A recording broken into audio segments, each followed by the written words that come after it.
नमस्कार, स्वागत है आप सभी का शिक्षा सिटी के यूट्यूब चैनल में। दोस्तों, हमने जो आरआरबी एनटीपीसी और ग्रुप डी के लिए टेस्ट सीरीज स्टार्ट किया उसके भाग 7 को आज के इस वीडियो में हम कंप्लीट करेंगे। तो चलिए वीडियो को स्टार्ट करते हैं और देख लेते हैं कि पार्ट 7 में जो कि हमारी टेस्ट सीरीज का भाग 7 है उसमें हमने कौन कौन से इम्पॉर्टेंट 30 प्रश्नों को सम्मिलित किया हुआ है। तो चलिए वीडियो को शुरू करते हैं। पहला प्रश्न हमारा है, नागार्जुन श्रीशैलम टाइगर रिजर्व आपको बताना है निम्नलिखित में से किस राज्य में स्थित है। सुपर इंपॉर्टेंट प्रश्न। तो जो नागार्जुन श्रीशैलम टाइगर रिजर्व है यह आपको मिलेगा आंध्र प्रदेश में, यानी ऑप्शन जो ए है इस प्रश्न का हमारा बिल्कुल सही है। आंध्र प्रदेश में स्थित है यह टाइगर रिजर्व जिसका नाम है नागार्जुन श्रीशैलम टाइगर रिजर्व, तथा यह भारत का सबसे बड़ा टाइगर रिजर्व भी है। इसे भी आप याद रखिएगा, भारत का सबसे बड़ा टाइगर रिजर्व भी यही है, नागार्जुन श्रीशैलम टाइगर रिजर्व। तो इसे भी आप ध्यान दीजिएगा। एक चीज़ और आप ध्यान दीजिएगा, हाल ही में जो टाइगर सेंसस पब्लिश किया गया था, टाइगरों का मतलब बाघों की जो जनसंख्या की गणना की गई थी हाल ही में, उसके अनुसार भारत के किस राज्य में सबसे ज़्यादा टाइगर हैं मिलेंगे आपको। तो मध्य प्रदेश इसमें टॉप पे, टोटल मध्य प्रदेश में बाघों की संख्या मिलेगी आपको 526। तो इसे भी आप ध्यान दीजिएगा, मध्य प्रदेश में सबसे अधिक बाघ आपको मिलेंगे। उसके बाद दूसरे नंबर पर आपको मिलेगा कर्नाटक। तो इसे भी आप ध्यान दीजिएगा, ये भी प्रश्न आपके एग्जाम में पूछा जा सकता है कि वर्तमान समय में भारत के किस राज्य में सबसे अधिक बाघ पाए जाएंगे। तो इसका राइट आंसर आपको मिलेगा मध्य प्रदेश में, और दूसरे नंबर पर आपको मिलेगा कर्नाटक बाघों की संख्या के मामले में। तो इसे भी आप ध्यान दीजिएगा, ये लेटेस्ट करंट का प्रश्न जो आपके एग्जाम में पूछा जा सकता है। अगला प्रश्न हमारा है, द्रोणाचार्य पुरस्कार क्यों दिया जाता है। सुपर इंपॉर्टेंट ये भी प्रश्न है। तो द्रोणाचार्य पुरस्कार क्यों दिया जाता है, तो कोच को उनकी कड़ी मेहनत के लिए जो है द्रोणाचार्य पुरस्कार दिया जाता है। तो इस प्रश्न का राइट आंसर हमारा हो जाएगा ऑप्शन बी। अगला इंपॉर्टेंट प्रश्न हमारा है, दिए गए विकल्पों में से कौन सी नदी गंगा की बाईं तट की सहायक नदी, यानी कि आपको बताना है कि इन 4 नदियों में से कौन सी नदी है जो बाईं ओर से गंगा में आके मिलती है। सुपर इंपॉर्टेंट प्रश्न। तो इसका राइट आंसर आपको मिलेगा महानदी, यानी ऑप्शन सी इसका बिल्कुल सही है। जो महानदी है यह बाईं ओर से आके गंगा में मिल जाती है, तो आप इसे याद रखिएगा। वहीं यमुना कहाँ पे आके गंगा मिलती है, तो प्रयागराज में जो है यमुना आके गंगा में मिल जाती है, तथा जो यमुना है यह गंगा की सबसे बड़ी सहायक नदी भी है। तो इसे भी आप ध्यान दीजिएगा। अगला इंपॉर्टेंट प्रश्न हमारा है, अनुच्छेद 17 का संबंध निम्नलिखित में से किस फंडामेंटल राइट से, यानी कि मौलिक कर्तव्य से संबंधित किस मौलिक कर्तव्य से संबंधित है। यह आर्टिकल 17 काफी इंपॉर्टेंट यह आर्टिकल है, लगातार एग्जाम में पूछा जाता है। तो आर्टिकल 17 का संबंध किस फंडामेंटल राइट से है, तो समानता के अधिकार के अंतर्गत आता है आपका आर्टिकल 17। तो आप इसे याद रखिएगा।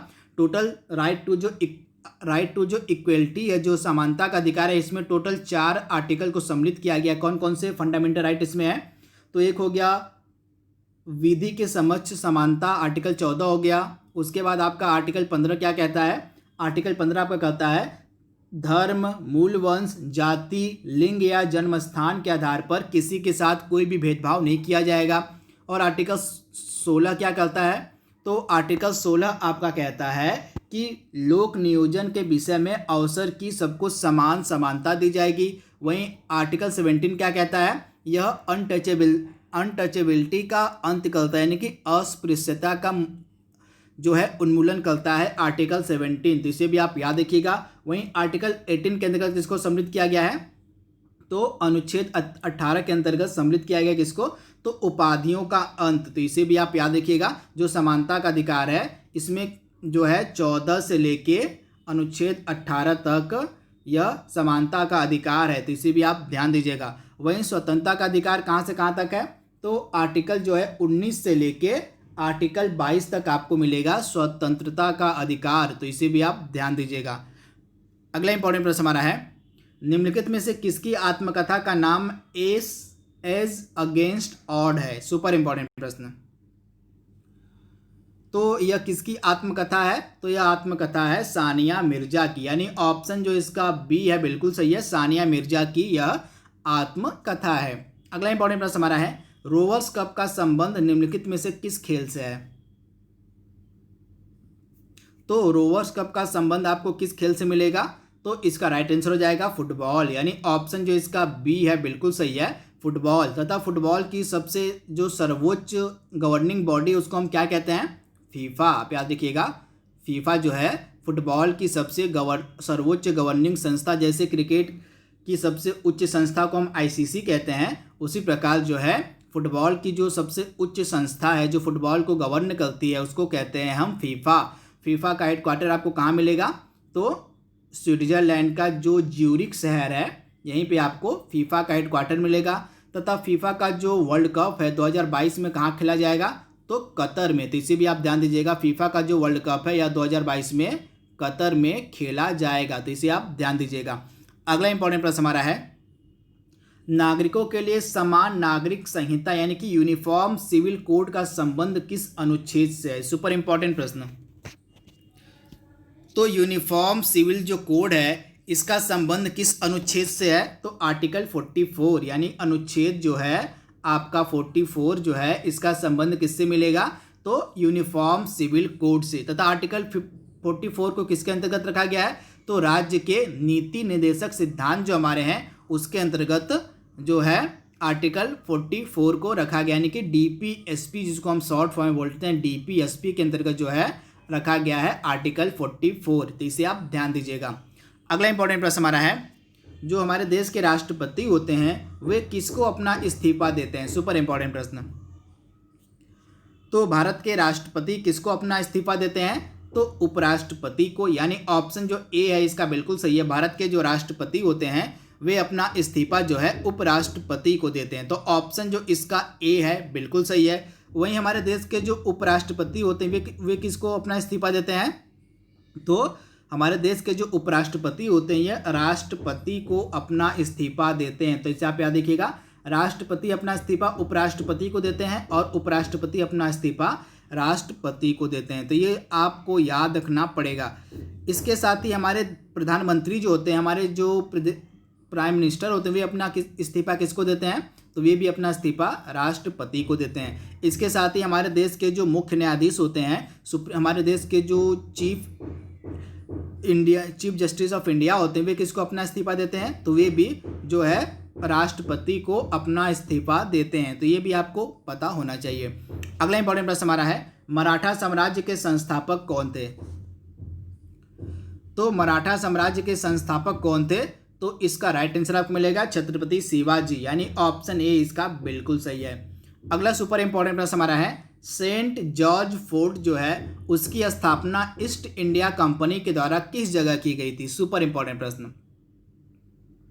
तो जो सेंट जॉर्ज था इसकी जो स्थापना है यह ईस्ट इंडिया कंपनी की द्वारा कहाँ की गई थी? तो मद्रास में, यानी इसका राइट आंसर आपको मिलेगा मद्रास, यानी कि सेंट जॉर्ज फोर्ट जो था यह ईस्ट इंडिया कंपनी के द्वारा मद्रास में बनाया गया था। इसके साथ कलकत्ता में भी एक किला बनाया गया था, उस किले का क्या नाम था? तो कलकत्ता में जो किला बनाया गया था उसका नाम था फोर्ट विलियम। तो दोनों आपको याद रखना है, अगर फोर्ट विलियम पूछा होता तो आपका राइट आंसर हो जाता कलकत्ता, और अगर आप पूछा एक प्रश्न में सेंट जॉर्ज फोर्ट तो इसका आंसर हो जाएगा आपका मद्रास। तो दोनों आपको पता होना चाहिए। अगला इंपॉर्टेंट प्रश्न हमारा है, अर्थशास्त्र का जनक किसे माना जाता है? सुपर इंपॉर्टेंट प्रश्न।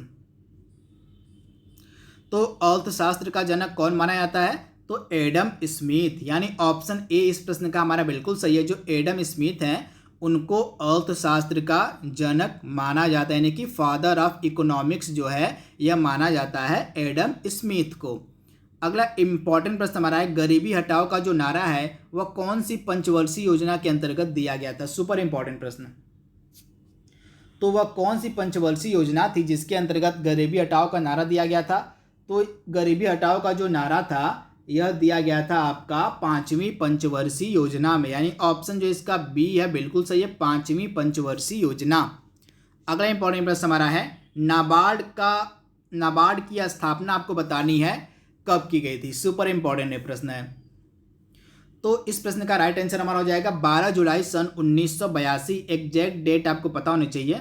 12 जुलाई सन 1982 को जो है नाबार्ड की स्थापना की गई थी। तथा नाबार्ड का पूरा नाम क्या होता है? तो हिंदी में और इंग्लिश में मैं आपको दोनों बताऊंगा, दोनों आप नोट डाउन कर लीजिएगा।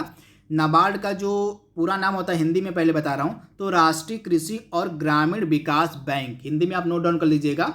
नाबार्ड का पूरा नाम होता है राष्ट्रीय कृषि और ग्रामीण विकास बैंक, तथा इसको इंग्लिश में बोलते हैं national bank for agriculture and rural development. तो इसकी फुल फॉर्म भी आपको पता होनी चाहिए। तथा नाबार्ड का जो मुख्यालय आपको कहाँ पे मिलेगा, तो नाबार्ड का मुख्यालय आपको मिलेगा मुंबई में। तथा वर्तमान में इसके अध्यक्ष कौन है, तो वर्तमान में जो नाबार्ड है इसके अध्यक्ष आपको मिलेंगे चिंतला गोविंदा राजुलू। इनका नाम आप नोट डाउन कर लीजिए, सुपर इंपॉर्टेंट है, चिंतला गोविंदा और लास्ट में आपका हो जाएगा राजुलू। तो ये कौन है, तो वर्तमान में ये हैं नाबार्ड के चेयरमैन।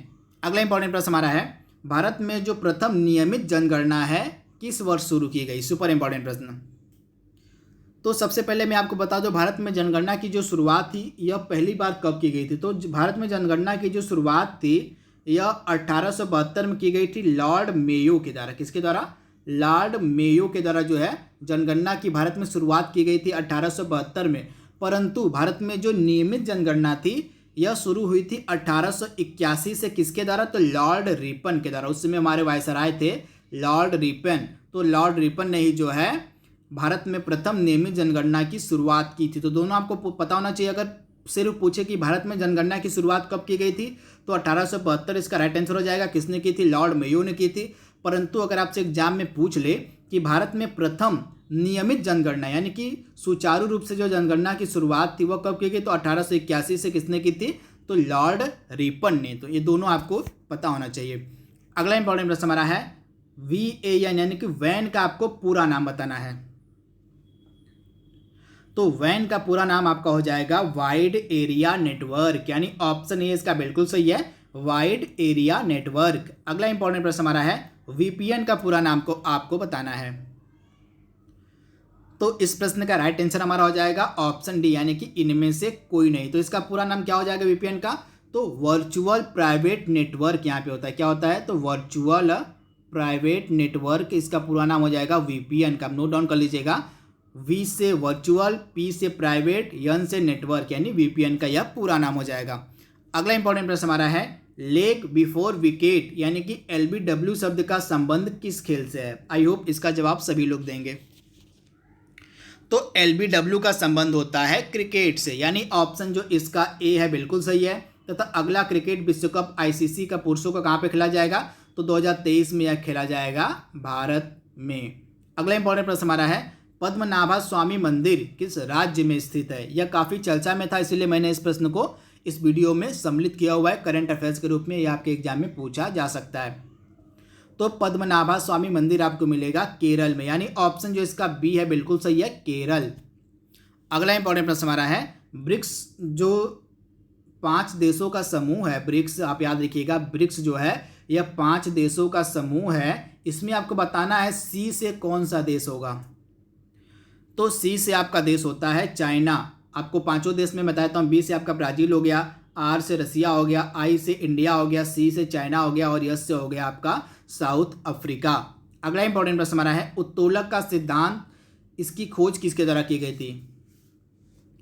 तो उत्तोलक के सिद्धांत की जो खोज है यह किसके द्वारा की गई थी, तो आर्किमिडीज के द्वारा, यानी ऑप्शन ए इसका बिल्कुल सही है, आर्किमिडीज।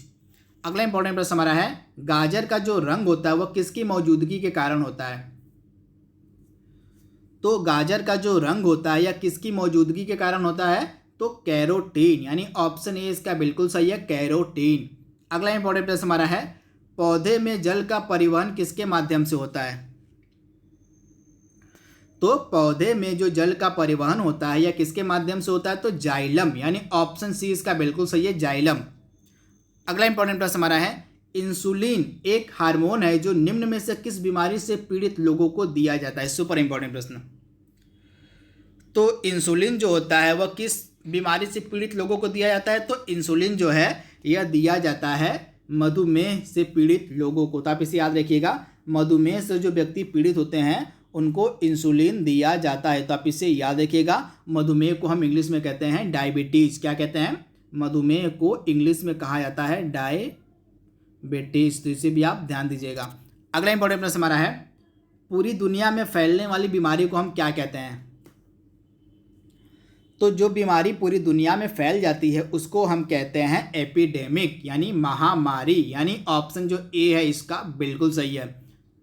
अगला इंपॉर्टेंट प्रश्न हमारा है, बीसीजी का जो टीका लगाया जाता है इसमें आपको जी का पूरा नाम बताना है कि जी से मतलब क्या होता है बीसीजी के टीके में।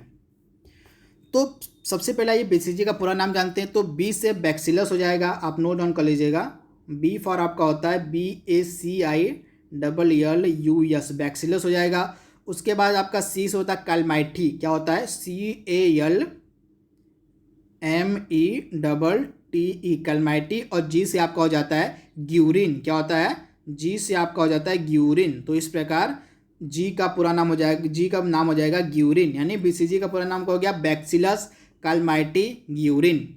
अगला इंपॉर्टेंट प्रश्न हमारा है, निम्न में से कौन सी संस्था जो 2019 में अपनी स्थापना की 100वीं वर्षगांठ मना रही है, मतलब मनाई है?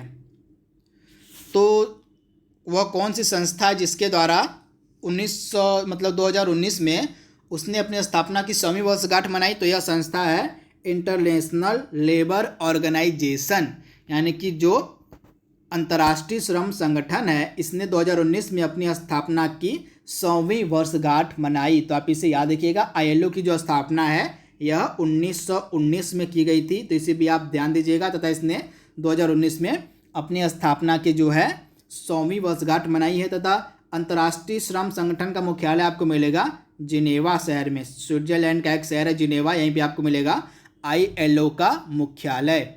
अगला इंपॉर्टेंट प्रश्न हमारा है, हाल ही में किस देश ने अपनी राजधानी का नाम अपने पूर्व राष्ट्रपति के नाम पर रखा, यानी कि अपने पूर्व राष्ट्रपति के सम्मान में जो है किस देश ने अपनी राजधानी का नाम रखा है?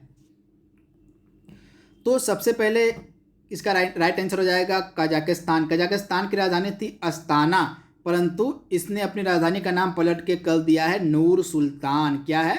तो नूर सुल्तान जो है इस देश की नई राजधानी है, तथा यह इस देश के पूर्व राष्ट्रपति का नाम था नूर सुल्तान। इन्हीं के सम्मान में जो है इसने अपने देश की राजधानी का नाम रख दिया है नूर सुल्तान। तो इसका राइट आंसर आपको मिलेगा कजाकिस्तान।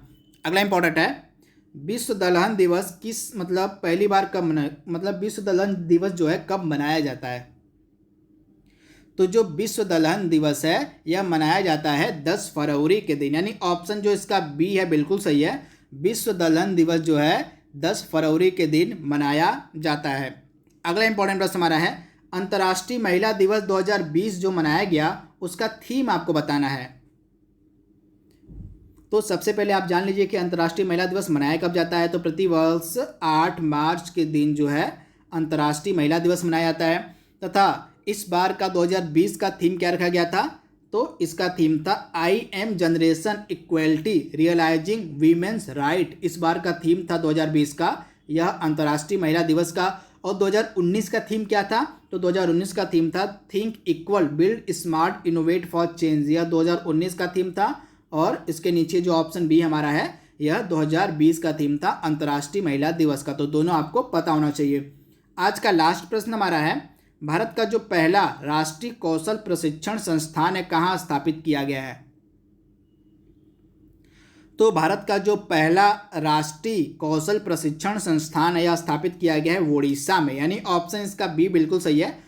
उड़ीसा में भारत का पहला जो है राष्ट्रीय कौशल प्रशिक्षण संस्थान स्थापित किया गया है। तो इसका राइट आंसर आपका हो जाएगा उड़ीसा।